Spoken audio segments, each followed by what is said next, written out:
ഏറ്റവും അധ്വാനം കുറഞ്ഞ് ഏറ്റവും അധികം കൂലി കിട്ടുന്ന കാര്യം ഏതാ വെച്ചാൽ ദിക്റാണ്. ഏറ്റവും അധ്വാനം കുറഞ്ഞ് ഏറ്റവും കൂടുതൽ നമുക്ക് പ്രതിഫലം കിട്ടുന്ന കാര്യം ഏതാണെന്ന് ചോദിച്ചാൽ അത് അദ്കാറുകളാണ്. അത്രമാത്രം പ്രതിഫലം കിട്ടുന്ന കാര്യങ്ങൾ നമ്മൾ എത്രമാത്രം ആവർത്തിച്ച് പറയേണ്ടതുണ്ട് എന്നുള്ളതാണ്. അതുകൊണ്ടാണ് അള്ളാഹു ചില ദിക്റുകളൊക്കെ നമുക്ക് ആവർത്തിച്ച് പറയാനും കൂടുതൽ ഓർക്കാനും ഒക്കെ നമ്മളെ പ്രേരിപ്പിച്ചിട്ടുണ്ട്. ധാരാളം പ്രയോജനങ്ങൾ സുഹൃത്തുക്കൾ ഇതിൽ ചെല്ലുന്നത് കൊണ്ടുണ്ട്. നമ്മളൊക്കെ അങ്ങനെ വെറുതെ വണ്ടിയിലും വാഹനത്തിലും വെറുതെ ഇരിക്കുമ്പോൾ നമ്മളിങ്ങനെ സുബ്ഹാനല്ലാഹ് അൽഹംദുലില്ലാഹ് എന്ന് പറഞ്ഞുകൊണ്ടിരുന്നാൽ അതിന് കിട്ടുന്നൊരു പ്രതിഫലം ഭയങ്കരമാണ്. എന്തിനും ഒരു പണിക്കും പോകാൻ കഴിയാതെ ഒരു സ്ഥലത്ത് അടഞ്ഞ് കിടക്കുമ്പോൾ പോലും ആളുകൾ ഇതൊന്നും ചെല്ലൂല. നമ്മളെ കുറ്റപ്പെടുത്തി പറയല്ല. എന്താണ് അങ്ങനെ തോന്നാത്തത്? താൻ തോന്നണമെങ്കിൽ എന്ത് വേണം? നമ്മൾ ജീവിതത്തിൽ അതൊരു ശീലാക്കണം. സുബ്ഹാനല്ലാഹ് അൽഹംദുലില്ലാഹ് അല്ലാഹു അക്ബർ ഇങ്ങനെ പറയണം. അപ്പോഴേ നമുക്കൊന്ന് ഒരു അനങ്ങാനും പറ്റാതെ ചുണ്ട് മാത്രം ചലിച്ച് കിടക്കുന്നവനും ഇത് ചൊല്ലാൻ തോന്നണ്ടേ? എത്രമാത്രം വലിയ പ്രതിഫലം കിട്ടുന്ന കാര്യമാണ്. അതിനൊരു താല്പര്യം ഉണ്ടാകാൻ ഇതിൻ്റെ മഹത്വം നമ്മൾ മനസ്സിലാക്കണം. ഒന്നെന്താ അറിയോ, നമ്മുടെ ജീവിതത്തിൽ അള്ളാഹു നമ്മളെ സൃഷ്ടിച്ചതിൻ്റെ ലക്ഷ്യം എന്താ വെച്ചാൽ ഇതൊക്കെ ചൊല്ലാനും പറയാനുമാണ്. ഇതൊക്കെ ഇബാദത്തല്ല. ഇതിനാണ് അത് നമ്മളെ സൃഷ്ടിച്ചത്. നമ്മളിങ്ങനെ ആലോചിച്ച് ടെൻഷനാവുകയാണ്, എന്താ അത് ശരിയായില്ല, ഇത് ശരിയായില്ല. സുഹൃത്തുക്കൾ, അതൊക്കെ ശരിയാകാതെ കടന്നോട്ടെ. നമ്മൾ വന്നൊരു കാര്യം ശരിയായാൽ തന്നെ സമാധാനമായിട്ട് പോകാൻ പറ്റും. എന്തൊക്കെ പ്രശ്നങ്ങൾ ഉണ്ടെങ്കിലും വന്നത് എന്തിനാ? വമാ ഖലഖ്തുൽ ജിന്ന വൽ ഇൻസ ഇല്ലാ ലിയഅ്ബുദൂൻ. എന്നെ മാത്രം ആരാധിക്കുക, അള്ളാഹുവിനുള്ള ഇബാദത്തുകൾ ചെയ്യാൻ കഴിഞ്ഞാൽ മതി. ഞാൻ പറഞ്ഞ വളരെ ഉഷാറായി നടന്ന ഒരാൾ പെട്ടെന്ന് കിടപ്പിലായി, ആയിക്കോട്ടെ എന്ന്. ആരോഗ്യ പ്രശ്നങ്ങൾ എന്തൊക്കെ വന്നാലും നമ്മളെ ലക്ഷ്യത്തിന് അത് തടസ്സമല്ല. നമ്മളെ ലക്ഷ്യം എന്താ? ആ കടന്നോടത്തിരുന്ന് നമ്മളെ നിസ്കാരം നോമ്പും പരിപാടികളൊക്കെ നടക്കുന്നുണ്ടെങ്കിൽ ഒരു ബുദ്ധിമുട്ടും ഒരു ടെൻഷനും അതിൻ്റെ കാര്യത്തിൽ വേണ്ടതില്ല. എന്തിനാണോ തഹ്ഖീഖുൽ ഗായ മിനൽ ഖൽഖ്, നമ്മളെ സൃഷ്ടിച്ചതിൻ്റെ ലക്ഷ്യം സാക്ഷാത്കരിക്കുക എന്നുള്ളതാണ്. നിരന്തരമായിക്കൊണ്ട് അള്ളാഹുവിനെ ആരാധിക്കുക എന്നുള്ളത് തന്നെയാണ് അള്ളാഹു നമുക്ക് നിശ്ചയിച്ചിട്ടുള്ള ഒരു കാര്യം. അതുകൊണ്ട് ആവർത്തിച്ച് നമ്മൾ ഇത് ചൊല്ലിക്കൊണ്ടിരിക്കുക. മറ്റൊരു ലക്ഷ്യം എന്ന് പറഞ്ഞാൽ മറക്കാൻ പറ്റില്ല. നമ്മൾ അള്ളാഹുവിനെ നമ്മളെ മനസ്സിൽ നിന്ന് പോകാൻ പറ്റില്ല. ഈ പടച്ചോനെ കുറിച്ചുള്ള ഓർമ്മ ജീവിതത്തിൻ്റെ ഒരു സന്ദർഭത്തിലും നഷ്ടപ്പെട്ടു പോയാൽ എന്താ അറിയും, ആ ഒരു കണക്ഷൻ മനസ്സിൽ നിന്ന് എപ്പോൾ പോകുന്നു അപ്പോൾ നമ്മൾ ഏകാന്തരാകും, നമ്മൾ മനപ്രയാസത്തിലാവും, മനോദുഃഖത്തിലാവും. ആ പടച്ചോനെ കുറിച്ചുള്ള ഓർമ്മകൾ ഉണ്ടാകണമെങ്കിൽ നമ്മളെ ചുണ്ടിങ്ങനെ ചലിച്ചുകൊണ്ടിരിക്കണം. അതുകൊണ്ട് അള്ളാഹു നമ്മളെ അതന്നെ ചൊല്ലിപ്പിച്ചുകൊണ്ടിരിക്കുകയാണ്. ഒരു രാവിലെ ഒരു 10 മിനിറ്റ് വേണം രാവിലത്തെ ദിക്ർ ചെല്ലാൻ, വൈകുന്നേരം ഒരു 10 മിനിറ്റ് വേണം. പിന്നെ നമ്മൾ കിടക്കുന്ന സമയത്തൊന്ന് ഉറങ്ങണതിൻ്റെ മുന്നേ കുറച്ച് സമയം നമ്മൾ ആ ദിക്റിന് ഉപയോഗിക്കണം. വീട്ടിൽ നിന്ന് ഇറങ്ങുമ്പോൾ ദിക്ർ, അതേപോലെ തന്നെ എല്ലാ സമയത്തും ഇതിങ്ങനെ ആവർത്തിച്ച് നമ്മളെ കൊണ്ട് ചൊല്ലിപ്പിച്ചുകൊണ്ടിരിക്കുകയാണ്. എന്താ ആ കണക്ഷൻ നിലനിൽക്കാൻ, അള്ളാഹുവുമായുള്ള ആ ബന്ധം നമ്മൾ ഒരു ദിവസം ചെല്ലാതിരുന്നാൽ അറിയാം, ചെല്ലുന്ന ആൾക്കാർക്ക് ഒരു വല്ലാത്ത ഒറ്റപ്പെടലും ഏകാന്തതയൊക്കെ നമുക്കുണ്ടായിരിക്കും, വല്ലാത്തൊരു മനസ്സമാധാനമൊക്കെ കിട്ടും. സൂറത്ത് അഹ്റാഫിൽ അള്ളാഹു പറയുന്നുണ്ട്, റസൂലുള്ളാഹിനോട് പറയുന്നുണ്ട്, റസൂലുള്ളാഹിനെ അനുഗമിച്ച് ചെയ്യാൻ നമ്മളോടും കൂടെ പറയണതാണ്. വദ്കുർ റബ്ബക ഫീ നഫ്സിക്, നിന്റെ മനസ്സിൽ നീ നിന്റെ റബ്ബിനെ ഓർത്തുകൊണ്ടിരിക്കുകയാണ്, ദിക്ർ ചൊല്ലിക്കൊണ്ടിരിക്കുക. തളർറുഅൻ വഖീഫ, തളർറുഅൻ വെറുതെ ഇങ്ങനെ ചുണ്ടു മാത്രം അറിഞ്ഞുകൊണ്ട് ചെല്ലല്ല, മനസ്സ് തട്ടി ഹൃദയത്തിൽ തട്ടി വളരെ ഭക്തിയോടെ താഴ്മയോടെ പറയുന്ന വാക്കുകളെ ചിന്തിച്ച് ഉൾക്കൊണ്ട് നമ്മൾ പറയാ. വഖീഫത്തൻ, ഒരു പേടി, പടച്ചോൻ്റെ എന്താകും, ഈ ചെല്ലിനൊക്കെ കൂലി കിട്ടുമോ എന്നൊക്കെ ഒരു ബേജാറും ഒരു ഭക്തിയൊക്കെ മനസ്സിലുണ്ടാകുക. ഉറക്കത്തിലൊന്നും ആവണം, ഉറക്കെ ഉച്ചത്തിൽ ചെല്ലേണ്ട കാര്യമൊന്നുമില്ല, ഭയങ്കര ഒച്ചട്ട് ചെല്ലി അടങ്ങാറാവേണ്ട കാര്യമൊന്നുമില്ല. നമ്മൾ ചെല്ലുന്നത് വേറെയുള്ള ആൾക്കാരൊക്കെ കണ്ടോളണമെന്നൊന്നുമില്ല. നമ്മൾ എന്ത് ചെയ്യുക, അതിപ്പോൾ അതുക്കെ ചെല്ല. നിസ്കാരത്തിലാണെങ്കിൽ ഓതിക്കോളൂ, പക്ഷെ ഒരു ഭയങ്കരമായി ഒച്ചത്തിൽ ഓതി അല്ലെങ്കിൽ തീരെ ശബ്ദമില്ലാതെ ഓതി അങ്ങനെയൊന്നും വേണ്ട. അതിൻ്റെ ഇടയിലൊക്കെ ഉള്ള ഒരു വഴിയിൽ ഒരു മധ്യമാവസ്ഥയിൽ നിങ്ങൾ എന്ത് ചെയ്യുക, അത് സ്വീകരിക്കാനാണ്. വലാ തകും മിനൽ ഗാഫിലീൻ, നീ അശ്രദ്ധനിൽ പെട്ടുപോകരുത്. എന്താ അശ്രദ്ധനാവുക പറഞ്ഞാൽ? അശ്രദ്ധനാവുക പറഞ്ഞാൽ അള്ളാഹിൻ്റെ ദിക്ർ വിട്ടു പോകുമ്പോൾ നമ്മൾ നമ്മളെ തന്നെ മറക്കുന്നതാണ്. ഇപ്പം അൻസാഹു മംഫുസഹു, നമ്മളെ മറക്കും. നമ്മളെ മറക്കുക പറഞ്ഞാൽ ഞാൻ മരിച്ചു പോകാനുള്ള ഒരാളാണ്, ഞാൻ പരലോകത്ത് പോകേണ്ട ഒരാളാണ്, ഞാൻ ഇതൊക്കെ ചെയ്യേണ്ട ആളാണ്, അതിൽ ഓർമ്മയുണ്ടാവില്ല. ഒരു ഹാലിൽ അങ്ങനെ ആയുസ്സും ജീവിതവും കടന്നു പോകുന്നൊരവസ്ഥ ഉണ്ടാവുന്നതാണ്. അള്ളാഹനെ നമ്മൾ മറന്നുപോയാൽ സംഭവിക്കുന്ന കാര്യമാണ്. മാത്രമല്ല നമുക്ക് തന്നെ ഗുണകരമായിട്ട് ഒട്ടേറെ കാര്യങ്ങൾ ചെയ്യാൻ നമ്മൾ വിട്ടുപോകും. സ്വർഗം നഷ്ടപ്പെടും, ദുനിയാവിലെ സൗഭാഗ്യം നഷ്ടപ്പെടും. അതുകൊണ്ട് അള്ളാഹുവിനെ നമ്മൾ മറന്നു പോവാതിരിക്കുക എന്നുള്ളതാണ് ദിക്ർ കൊണ്ടുള്ള മറ്റൊരു കാര്യം അതാണ്. അതുകൊണ്ട് ധാരാളമായി അദ്കാറുകൾ വർദ്ധിപ്പിക്കുന്നവർക്കുള്ള ഗുണമാണ് പറയുന്നത്. മറ്റൊന്നെന്താണ്? ഹൃദയശാന്തിയാണ്, മനസ്സമാധാനം. എന്തൊക്കെ പറഞ്ഞാലും മനുഷ്യൻ്റെ മനസ്സിൽ എന്തുണ്ടായിരിക്കും, അവനിങ്ങനെ ഈ അസ്വസ്ഥതകൾക്കുള്ള പ്രശ്നം എന്താ വെച്ചാൽ ഈ അസ്വസ്ഥത എന്നുള്ളത് ഒരു കരടാണ്. അത് നമ്മുടെ ജീവിതത്തിൻ്റെ ഏത് ആസ്വാദനങ്ങളെയും അതെന്ത് ചെയ്യുന്ന ബ്ലോക്കാക്കും. എന്തൊക്കെ സുഖങ്ങളും സന്തോഷങ്ങളും അനുഭവിക്കേണ്ട ആൾക്കാരാണ് നമ്മൾ. വെറുതെ മനസ്സിൻ്റെ ഉള്ളിൽ ഒരു ഹമ്മ്, എന്താ പിന്നെ പറയാം, മനസ്സിൻ്റെ ഉള്ളിൽ ഒരു നിഴൽ, ഒരു കാർമേഘം, അതിങ്ങനെ നിലനിന്നാൽ ജീവിതത്തിൽ എപ്പോഴും അതെന്തുകൊണ്ടാണെന്ന് നമുക്ക് മനസ്സിലാവില്ല. അതിനുള്ള പരിഹാരം അല്ലാ, അന്ന് ഞാൻ തീരെ ഒന്നും ചൊല്ലിയിട്ടില്ലല്ലോ, ഞാനൊന്നും ഖുർആൻ എടുത്ത് ഓതിയിട്ടില്ല, അതാണ് നമുക്ക് ഓർമ്മ വരേണ്ടത്. മനസ്സിൻ്റെ ഉള്ളിൽ ഇങ്ങനെ എന്തോ അറിയാത്ത അനിർവചനീയമായ പറയാൻ കിട്ടാത്തൊരു ഇടങ്ങേറ് ഇങ്ങനെ കയറുമ്പോൾ ഒന്നൊന്നും ചൊല്ലിയില്ലല്ലോ. അപ്പോൾ ഒരു സുബ്ഹാനല്ലാഹി വബിഹംദിഹി ഒരു 100 വട്ടം, അസ്തഗ്ഫിറുല്ലാഹ് ഒരു 100 വട്ടം, ലാ ഇലാഹ ഇല്ലല്ലാഹു വഹ്ദഹു ലാ ശരീക ലഹു എന്നൊരു 100 വട്ടം ചെല്ലിയൊക്കെ നിങ്ങൾ ചെല്ലി കഴിയുമ്പോഴേക്കും എന്താവും പറയുന്നത് നമ്മളൊക്കെ തന്നെ ഓർമ്മ ഉണ്ടാവില്ല. ആ മാനസികാവസ്ഥക്ക് അത്രയും അത്ഭുതകരമായ മാറ്റങ്ങൾ ഉണ്ടാക്കാൻ അതിന് കഴിയും. അല്ലദീന ആമനു വതത്മഇന്നു ഖുലൂബുഹും ബിദിക്രില്ലാഹ് അലാ ബിദിക്രില്ലാഹി തത്മഇന്നുൽ ഖുലൂബ്. വിശ്വസിച്ച ആളുകൾ, ഈമാനുള്ള മുഅ്മിനീങ്ങളായ ആളുകൾക്ക് ഒരിക്കലേ ഈ ഫലമുള്ളൂ. അവരുടെ മനസ്സുകൾ എന്ത് ചെയ്യും? ഈ ദിക്റുകളെ കൊണ്ട് സമാധാന ശാന്തി അടയും എന്നാണ് പറയുന്നത്. മാത്രമല്ല സഹോദരങ്ങളെ, ഇതിലേറ്റവും ഗൗരവമായിട്ട് നമ്മൾ മനസ്സിലാക്കേണ്ടത് ഒരു സംരക്ഷണമാണ്. മനസ്സിലായി? ഇന്ന് നേരം വെളുത്തിട്ട് കേട്ട് നിങ്ങൾ ആലോചിച്ചത് മനുഷ്യന്മാർക്കൊക്കെ ആകസ്മികമായി ദുരന്തങ്ങൾ സംഭവിക്കണം. ഒരിക്കലും നമ്മൾ വിചാരിക്കാത്ത വഴികളിലൂടെ ദുരന്തങ്ങൾ വരും. ഇതൊക്കെ പടച്ചോനെ അറിഞ്ഞിട്ട് ഇതൊക്കെ നടക്കുള്ളൂ. മനസ്സിലായി? അള്ളാനെ ഓർമ്മയുള്ള ഒരാളെ അള്ള ഓർക്കും. ഫദ്കുറൂനി അദ്കുറുക്കും വഷ്കുറൂലി വലാ തക്ഫുറൂൻ. നിങ്ങൾ എന്നെ ഓർക്കും, ഞാൻ നിങ്ങളെ ഓർക്കാന്നാണ്. നിങ്ങൾ എനിക്ക് നന്ദി ചെയ്യൂ, നിങ്ങൾ നന്ദികേട് കാണിക്കരുത് എന്നാണ്. സുഹൃത്തുക്കളെ, അള്ളാഹുവിനെ ഓർക്കുന്നവനെ അള്ളാഹു ഓർക്കും, അള്ളാഹ് സംരക്ഷിക്കും. നിങ്ങൾ വെറുതെ ഒന്ന് എടുത്തു. ഇപ്പോൾ ഈ ആയത്തുൽ കുർസി ഉണ്ടല്ലോ, ആയത്തുൽ കുർസി ഒരാൾ ഓതിക്കഴിഞ്ഞാൽ ലൻ യസഅല അലൈക മിനല്ലാഹി ഹാഫിള എന്നാണ്. അള്ളാഹ് ഒരു സംരക്ഷകനെ നിനക്ക് ആക്കി തരുന്നതാണ്. രാത്രിക്കത്തെ 12 മണിക്കൂർ സേഫായി എന്നാണ്. ഒരായത്തുൽ കുർസി ഓതിയിട്ട് മര്യാദക്ക് കിടന്നാലേ നേരം വെളുക്കോളുള്ള സംരക്ഷണം ഉറപ്പായി എന്നാണ് അതിൻ്റെ അർത്ഥം. എന്ത് ഈ മുഅവ്വിദാത്തുണ്ടല്ലോ, സൂറത്ത് ഇഖ്ലാസ്, ഫലക്ക്, നാസ്, അത് ഓതിയാലുള്ള ഗുണം അറിയൂ. ഓതിയ എത്ര സിമ്പിളാ സുഹൃത്തുക്കൾ. തക്ഫീക മിൻ കുല്ലി ഷൈഇൻ എന്നാണ്. നിനക്കെല്ലാറ്റിൽ നിന്നും സംരക്ഷണം കിട്ടാൻ അത് മതി. രാവിലെ 3 വട്ടം ചെല്ലണം, വൈകുന്നേരം 3 വട്ടം ചെല്ലണം, നിസ്കാരം കഴിഞ്ഞാൽ ചൊല്ലണം. സുഹൃത്തുക്കൾ, അറിയാത്തവരാണെങ്കിൽ കുഴപ്പമില്ല. ഈ 3 സൂറത്ത് മനപ്പാടമില്ലാത്ത ഏതെങ്കിലും മനുഷ്യന്മാരുണ്ടാവും. ഇത്രമാത്രം മനുഷ്യന് പ്രൊട്ടക്ഷനും സംരക്ഷണം കിട്ടുന്ന എന്തൊക്കെ ബേജാറാണ് നമുക്ക്. കുട്ടികൾ പുറത്തിറങ്ങിയ ബേജാറ്, ബൈക്കെടുത്ത ബേജാറ്, എന്തൊക്കെ അസുഖങ്ങൾ, രോഗങ്ങൾ, എന്തൊക്കെയാണ് നമ്മുടെ ചുറ്റുപാടിൽ. ഷെയ്ത്താന് ഇല്ലേ, ഷെയ്ത്താല്ലേ എന്തൊക്കെ ഉപദ്രവങ്ങൾ വരാണ്ട് മനുഷ്യന് പ്രത്യക്ഷവും പരോക്ഷമായിട്ട്. ചൊല്ലിയാൽ മതി എന്ന് പറഞ്ഞാൽ അത് ചൊല്ലാൻ വേണ്ടി നമുക്ക് അറിയുന്ന കാര്യങ്ങൾ പറയാം. ബിസ്മില്ലാഹില്ലദീ ലാ യദുറു മഅ ഇസ്മിഹി ഷൈഉൻ ഫിൽ അർദി വലാ ഫിസ് സമാഇ വസ്സമീഉൽ അലീം. 3 വട്ടം ഒരാൾ ചെയ്താൽ ലം യദുറഹു ഷൈഅ, ഒരു ഉപദ്രവവും വരില്ല. ഫീ ദാലികൽ യൗം ഔ തിൽകൽ ലൈല, ആ രാത്രിയിലും പകലിലും പിന്നെ അവനൊന്നും വരാനില്ല എന്നാണ്. മനസ്സിലായി? അതേപോലെ തന്നെ അഊദു ബി കലിമാത്തില്ലാഹി താമാത്തി മിൻ ശർരി മാ ഖലഖ്. ഇതൊക്കെ പടച്ചോൻ ചെല്ലിക്കുന്നത് വെറുതെ അല്ല കേട്ടോ. ഈ ചെല്ലണതിൻ്റെ ഒക്കെ പിന്നിൽ നമ്മുടെ സംരക്ഷണമുണ്ട് എന്നാണ്.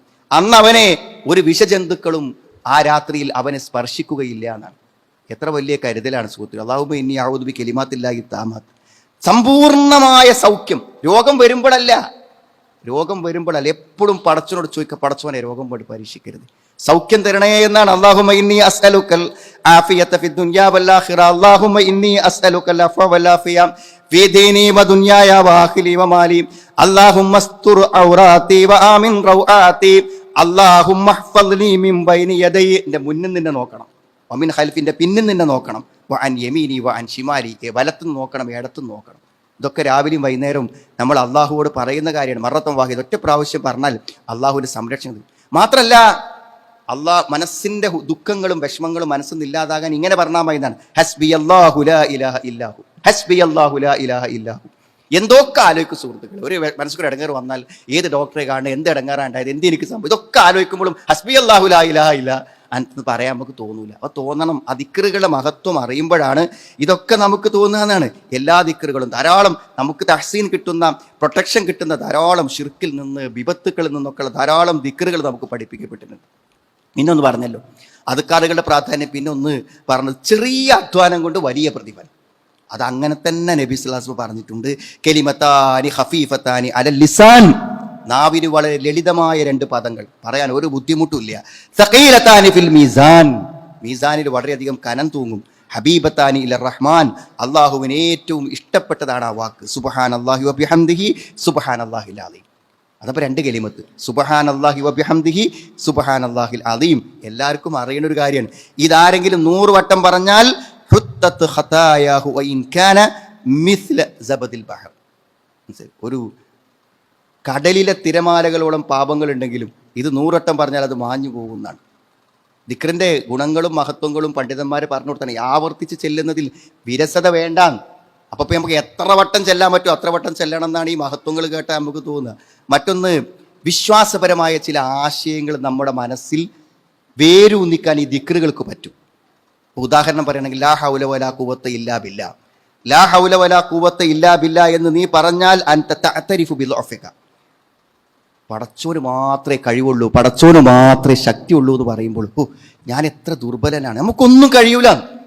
നമുക്ക് കഴിയൊന്നും വിചാരിച്ച് അഹങ്കരിച്ചിരിക്കേണ്ട. അള്ളാഹ്ക്കേ പറ്റുള്ളൂ, അള്ള തീരുമാനിക്കണതേ നടക്കുള്ളൂ. അള്ളാഹുവിനാണ് എല്ലാ കഴിവും ശക്തിയും. അത് പറഞ്ഞ് നിന്റെ മനസ്സിൽ നിന്റെ ദുർബലത ബോധ്യപ്പെടും, അള്ളാന്റെ ശക്തി ബോധ്യപ്പെടും ചെയ്താൽ നീ അള്ളാഹുവിന്റെ കഴിവിലേക്കും ശക്തിയിലേക്കും നീ അഭയം തേടും എന്നാ പറഞ്ഞു. ഇനി അൽഹംദുലില്ലാ എന്ന് പറയുമ്പോഴോ ഈ വാക്കുകളൊക്കെ ചില ആശയങ്ങൾ മനസ്സിൽ ഉണ്ടാക്കുന്നു എന്നായി പറഞ്ഞത്. അൽഹംദുലില്ലാ എന്ന് പറയുമ്പോൾ എന്താണ്? അൽഹംദുലില്ലാ എന്ന് പറയുമ്പോൾ അൻത തസ്തശ്ഇറു നിഅമല്ലാഹി, അള്ളാഹുവിൻ്റെ അനുഗ്രഹങ്ങളെക്കുറിച്ച് നിനക്ക് അനുഭവങ്ങൾ ഉണ്ടാവും. പടച്ചോൻ എനിക്ക് എന്തൊക്കെ തന്നില്ലേ, നമ്മൾ ഒരിക്കൽ പോലും ചിന്തിക്കൂല പടച്ചോൻ തന്ന അനുഗ്രഹങ്ങളെക്കുറിച്ച്, ഒരിക്കൽ പോലും ചിന്തിക്കൂല. ഈ എഴുന്നേറ്റ് നടക്കുമ്പോൾ ഒന്ന് മലന്ന് കടക്കടിനെ പറ്റി നമുക്ക് ആലോചന ഉണ്ടാവില്ല സുഹൃത്തുക്കളെ. മനസ്സിലായി? നാവ് കൊണ്ട് ഇങ്ങനെ ശക്തമായി പറഞ്ഞുകൊണ്ടിരിക്കുമ്പോൾ ഈ നാവുകൾ അടങ്ങിപ്പോകുന്ന നിമിഷത്തെക്കുറിച്ച് ഓർമ്മ ഉണ്ടാവില്ല. കണ്ണുകളെ കൊണ്ട് കാണുമ്പോൾ കണ്ണിന് കാഴ്ചയില്ലാത്തൊരു സമയത്തെക്കുറിച്ച് ഓർമ്മ ഉണ്ടാവില്ല. അവിടെ അൽഹംദുലില്ലാ എന്ന് പറയുമ്പോൾ അവൻ്റെ മനസ്സിലേക്ക് അള്ളാഹുവിൻ്റെ അനുഗ്രഹങ്ങൾ വരുന്നതാണ്. പിന്നെ ഹദീസുകൾ വായിക്കുമ്പോൾ കാണും അതൊക്കെ അതുക്കാരൻ്റെ ഗുണമാണ്. ഈ ഗുണമൊന്നും നമ്മൾ ഓർമ്മിച്ച് വെക്കേണ്ട സുഹൃത്തുക്കളെ, ചെല്ലണം എന്ന് മാത്രം തീരുമാനിച്ചാൽ മതി. ഹൃദയം ജീവനുള്ളതാവുന്നതാണ്. അതായത് മരിച്ചു കിടക്കുന്ന ഹൃദയം ഓരോ ദിക്ർ ചെല്ലുമ്പോൾ അതിങ്ങനെ സ്പന്ദിക്കുന്നതാണ്, അങ്ങനെ ജീവൻ വെച്ച് വരുന്നു. അതുകൊണ്ടാണ് നബി പറഞ്ഞത് മസലുല്ലദീ യദ്കുറു റബ്ബഹു വല്ലദീ ലാ യദ്കുറു റബ്ബഹു മസലുൽ ഹയ്യി വൽ മയ്യിത്ത്. അള്ളാഹുവിനെ സ്മരിക്കുന്നവൻ്റെയും സ്മരിക്കാത്തവൻ്റെയും തമ്മിലുള്ള വ്യത്യാസമെന്ന് പറഞ്ഞാൽ ജീവിച്ചിരിക്കുന്നവനും മരിച്ചവനും തമ്മിലുള്ള വ്യത്യാസമാണെന്നാണ്. അപ്പോൾ ഈ ദിക്റൊന്നും ചെല്ലാത്ത ആൾക്കാരെന്താണ്? ഒരു ശവം പോലെ അങ്ങനെ ജീവിക്കുന്ന പറയണത്. നമ്മുടെ മനസ്സിനില്ലേ ഒരു ഉഷാറും ഒരു ഉന്മേഷവും ഒരാവേശവും ഒരു സമാധാനമൊക്കെ, അതൊക്കെ ഇങ്ങനെ ഓരോ വാക്ക് പറയുമ്പോൾ കിട്ടുന്നതാണ്. എന്താ അപ്പോൾ ഇതൊക്കെ പറയാം? സുബ്ഹാനല്ലാഹ് എന്ന് പറയാൻ എന്താ പണി? ഏറ്റവും വലിയ ദിക്റാണ് ലാ ഇലാഹ ഇല്ലല്ലാഹ്. അള്ളാഹു നമുക്ക് നിർദ്ദേശിച്ച എല്ലാ ദിക്റുകളും വളരെ ലളിതമായി നമുക്ക് ചൊല്ലാൻ സാധിക്കുന്ന ഒരു കാര്യമാണെന്നാണ്.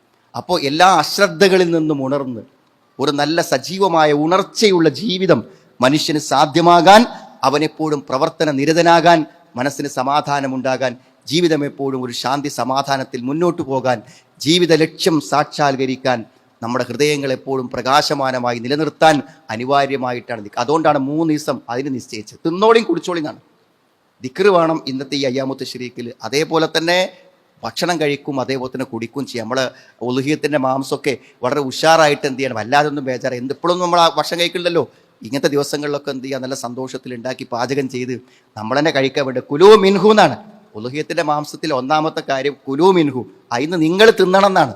വാ തഇമുൽ ബാഇസൽ ഫഖീർ, പാവപ്പെട്ടവരും കഷ്ടപ്പെടുന്നവരൊക്കെ കൊടുത്ത് അവരെ സന്തോഷിപ്പിക്കുകയും ചെയ്യാം. നമ്മൾ കഴിച്ച് സന്തോഷിക്കുക, വേറെല്ലോരെ കഴിപ്പിച്ച് നമ്മൾ എന്ത് ചെയ്യുക, സന്തോഷിക്കാം. അള്ളാഹു എത്ര വിശാലമായി നമ്മുടെ ജീവിത സാഹചര്യങ്ങളെ മനസ്സിലാക്കി നിശ്ചയിച്ചെന്ന നിയമങ്ങളെ നമ്മൾ അവഗണിക്കരുത്. ഫിത്രത്തല്ലാഹ്, അള്ള നിശ്ചയിച്ച ഈ സൃഷ്ടി പ്രകൃതിക്ക് അള്ള വെച്ച നിയമങ്ങൾ ഉണ്ടാക്കുന്ന സ്വാധീനം വലുതാണ്. അതുകൊണ്ട് പരമാവധി അതിനോട് ചേർന്ന് നിൽക്കുക. ആ ദിക്റുകൾ ചെല്ലുമ്പോൾ അള്ളാഹുവിലേക്ക് നമ്മൾ അടുത്ത് വരും. അള്ളാഹിൻ്റെ അടുത്ത് നിൽക്കുമ്പോൾ അതിൻ്റെ ഒരു ഗുണം നമുക്കുണ്ടാകും. അള്ളാഹുവിലേക്ക് നമ്മൾ അടുക്കും. അള്ളാഹുവിലുള്ളൊരു പ്രതീക്ഷ നമുക്ക് വർദ്ധിക്കും. എല്ലാ നിലക്കും അതുക്കാറുകൾ നമ്മൾ, അതുകൊണ്ട് നിസ്കാരശേഷമുള്ള അതുക്കാറുകൾ, അതേപോലെ നമ്മൾ സ്ഥിരമായി ചെല്ലുന്ന അതുക്കാറുകൾ, രാവിലെയും വൈകുന്ന അതുക്കാറുകളൊക്കെ നമ്മൾ ചൊല്ലാനും അതിലൂടെ ഈ ഉപകാരങ്ങളും ഗുണങ്ങളും എല്ലാം നേടാനും പരിശ്രമിക്കാം. അള്ളാഹുവിനുള്ള തൗഫീക്ക് നമുക്ക് എല്ലാവർക്കും പ്രദാനം ചെയ്യുമാറാവും. അൽഹംദുലില്ലാഹി ഹംദൻ കസീറൻ ത്വയ്യിബൻ മുബാറകൻ ഫീഹി വസല്ലല്ലാഹു അലാ മുഹമ്മദിൻ വഅലാ ആലിഹി വഅസ്ഹാബിഹി അജ്മഈൻ അമ്മാ ബഅദ്. ഒരിക്കൽ കൂടെ അള്ളാഹുവിനെ സൂക്ഷിച്ച് ജീവിക്കണമെന്ന് എന്നെയും നിങ്ങളെ ഞാൻ ഓർമ്മപ്പെടുത്തുന്നു. ദിക്റുകളെ കുറിച്ച് പറയുമ്പോൾ പണ്ഡിതന്മാർ ദിക്റും മുത്തലഖ്, ദിക്റും മുഖയ്യത്ത്, 2 തരം ദിക്റുകളെ കുറിച്ച് പറയുന്നുണ്ട്. ഒന്ന് ദിക്റും മുത്തലഖ്. ദിക്റും മുത്തലഖ് എന്ന് പറഞ്ഞാൽ ഇന്ന സമയം, ഇന്ന സ്ഥലം, ഇത്ര എണ്ണം എന്നൊന്നും നിശ്ചയിക്കാതെ നമുക്ക് ചെയ്യാൻ പറ്റുന്ന ദിക്റുകളാണ്. അത് ഖുർആൻ പറയുന്നുണ്ട്, യാ അയ്യുഹല്ലദീന ആമനൂ ദിക്റുല്ലാഹ ദിക്റൻ കതീറാ, ഈ സത്യവിശ്വാസികളെ നിങ്ങൾ അള്ളാഹുവിനെ ധാരാളമായി ദിക്ർ ചെല്ലുക. വസബ്ബിഹുഹു ബുക്റതൻ വഅസീല, രാവിലെയും വൈകുന്നേരമൊക്കെ അവനെ പ്രകീർത്തിക്കാൻ. വദ്കുർ റബ്ബക കതീറൻ വസബ്ബിഹ് ബിൽ അശീ വൽ ഇബ്കാർ, നിന്റെ റബ്ബിനെ നീ അധികമായി കൊണ്ട് സ്മരിച്ചു കൊണ്ടിരിക്കാം എന്ന് പറയുന്നുണ്ട്. അപ്പോൾ ഏത് സന്ദർഭത്തിലും നമുക്ക് ചെല്ലാൻ പറ്റുന്ന ദിക്റുകളാണ്. നബിയെക്കുറിച്ച് ആയിഷ റളിയല്ലാഹു അൻഹ പറയുന്നുണ്ട്, യദ്കുറുല്ലാഹ അലാ കുല്ലി അഹ്യാനിഹി എന്നാണ്. നബി എല്ലാ ജീവിത സന്ദർഭങ്ങളിലും അള്ളാഹുവിനെ കുറിച്ച് ദിക്ർ ചെയ്തുകൊണ്ടിരുന്നു എന്ന്.